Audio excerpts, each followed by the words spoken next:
Hello everyone, welcome back to the channel. आज हम कक्षा 11 हिंदी आरोह बुक के चैप्टर नंबर 10 आत्मा का ताप पढ़ने जा रहे हैं, जिसके लेखक है सैयद हैदर रज्जा।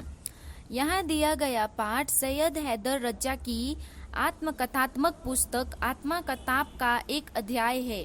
इसका अंग्रेजी से हिंदी अनुवाद मधु बी जोशी ने किया है। यहाँ रज्जा ने चित्रकला के क्षेत्र में अपने आरंभिक संघर्षों और सफलताओं के बारे में बताया है।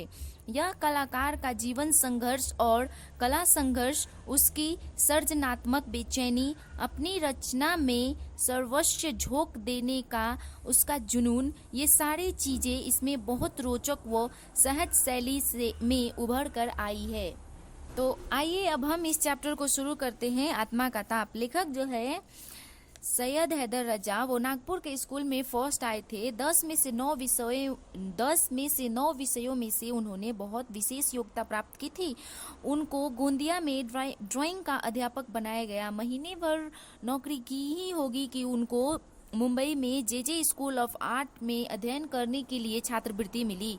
यह बात 1943 की है, जब वह अमरावती स्कूल में इस्तीफा देकर जैसे ही मुंबई पहुंचे तो वहां पे एडमिशन बंद हो चुका था, और अगर जैसे तैसे करके एडमिशन हो जाता तो वर्किंग डेज कंप्लीट नहीं हो पाता। उनसे छात्रवृत्ति वापस ले ली गई।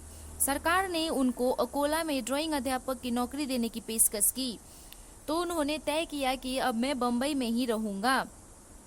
उनको एक्सप्रेस ब्लॉक स्टूडियो में डिजाइनर की नौकरी मिल गई। यह स्टूडियो जो था वो फिरोज शाह मेहता रोड पर था। करीब एक साल में स्टूडियो के मालिक श्री जलील और मैनेजर श्री हुसैन ने उनको मुख्य डिजाइनर बना दिया।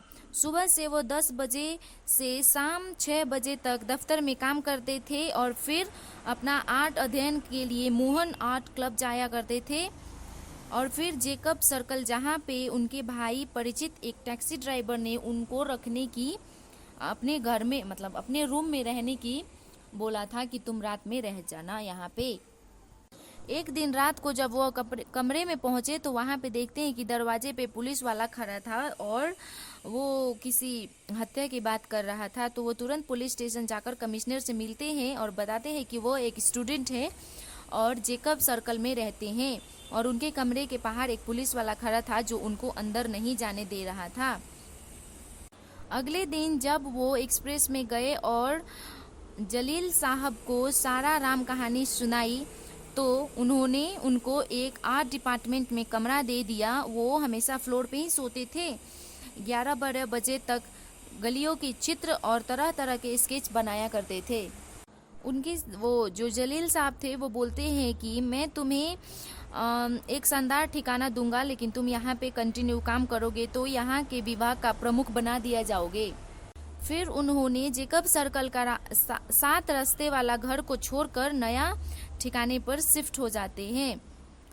4 बरस बाद 1948 में बॉम्बे आर्ट सोसाइटी का स्वर्ण पदक उनको मिला। उस सम्मान को पाने वाले वो सबसे कम आयु के कलाकार थे। फिर 2 साल बाद उनको फ्रांस सरकार की छात्रवृत्ति मिल गई, जिसपे उन्होंने अपने आप को याद दिलाते हैं कि भगवान के घर देर है लेकिन अंधेर नहीं है। नवंबर 1943 में उनके 2 चित्र में आर्ट सोसाइटी ऑफ इंडिया में प्रदर्शनी में प्रकाशित हुए।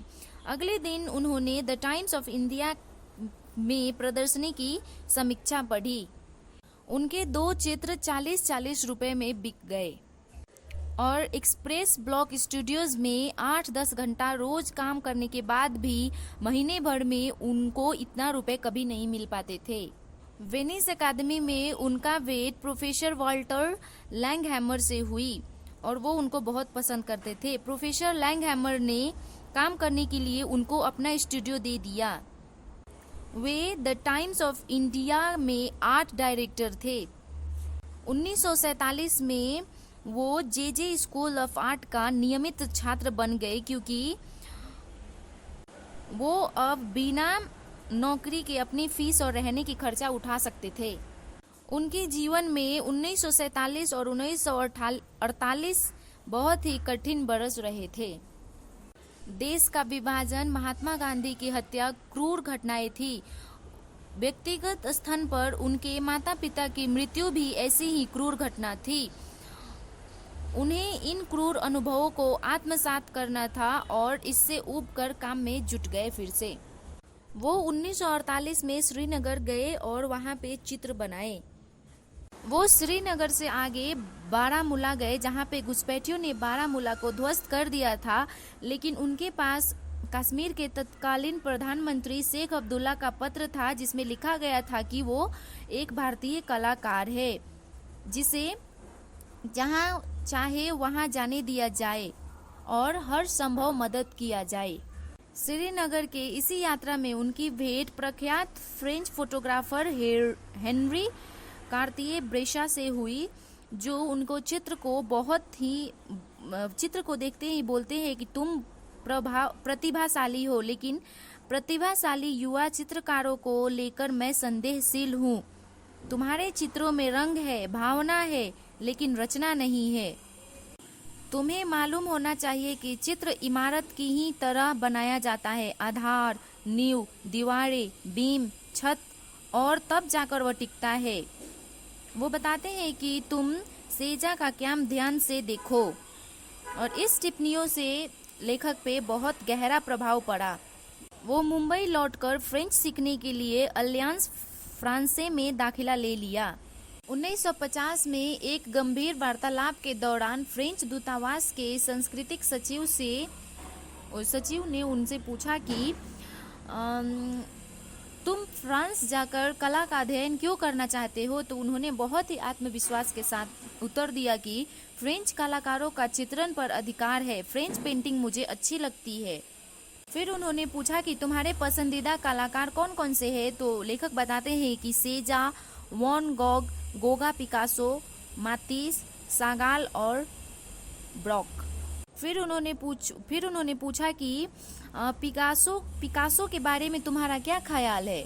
फिर लेखक बताते हैं कि पिकासो का हर दौर महत्वपूर्ण है, क्योंकि पिकासो जीनियस है। यह बात सुनकर वो बहुत खुश हुए और उनको 1 बरस की जगह 2 बरस की छात्रवृत्ति मिल गई। वो सितंबर में फ्रांस के लिए निकल गए और 2 अक्टूबर 1950 को मार्सेई पहुंचे। वो अपने युवा लोगों से कहते थे कि तुम्हें सब कुछ मिल सकता है, बस तुम्हें मेहनत करनी होगी। चित्रकला व्यवसाय नहीं, अंतरात्मा की पुकार है। लेखक बताते हैं कि भगवत गीता कहती है, जीवन में जो कुछ भी है तनाव के कारण है। बचपन जीवन का पहला चरण एक जागृत है, लेकिन उनके जीवन का बम्बई वाला दौर भी जागृत की चरण ही था। वो बताते हैं कि मुझे आजीविका कमानी थी। वो कहते हैं कि पैसा कमाना महत्वपूर्ण होता है, वैसे अंततः वह महत्वपूर्ण नहीं ही होता है। उत्तरदायित्व होता है, किराना देना होता है, फीस देनी होती है, अध्ययन करना होता है, काम करना होता है। कुल मिलाकर स्थिति खासी जटिल थी। उनके माता पिता के न रहने और राष्ट्रपिता महात्मा गांधी को खो देने की जटिलता और बढ़ी। यहाँ पे ये चैप्टर समाप्त होता है। उम्मीद करती हूँ आपको यह चैप्टर पसंद आया हो। अगर पसंद आया हो तो प्लीज़ लाइक से सब्सक्राइब कर दो इस चैनल को। Thank you.